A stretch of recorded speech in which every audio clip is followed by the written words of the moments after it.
আজকে শিক্ষক হিসেবে যে কথাটা আমি শেয়ার করব, সেটি আপনি শিক্ষক হন অথবা গার্জেন হন, আপনার বাড়িতে যদি কোনো শিক্ষার্থী থাকে তাহলে অবশ্যই আমার কথাটা আপনি রিলেট করতে পারবেন। হঠাৎ করে এক শিক্ষার্থী আমাকে জিজ্ঞাসা করছে, স্যার এই চ্যাপ্টারটা তো পরীক্ষায় আসবে না, তাহলে কেন আমি মন দিয়ে পড়ব? প্রশ্নটা খুব সহজ, কিন্তু উত্তরটা খুব গভীর।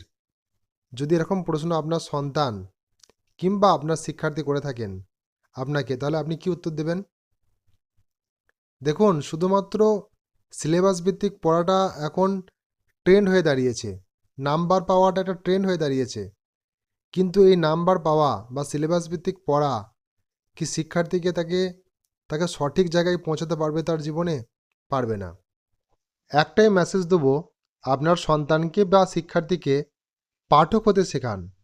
তাকে বোঝান যে সব পড়া শুধু নাম্বার পাওয়ার জন্য নয়, কিছু কিছু পড়া আছে তথ্য পাওয়ার জন্য। সে তথ্য পাক, সে জীবনে সঠিক শিক্ষার্থী হোক, এটাই কিন্তু মেসেজ। আমার এই বার্তার সাথে কি আপনি সহমত? তাহলে নিচে অবশ্যই কমেন্ট করে জানাবেন। Thanks for watching.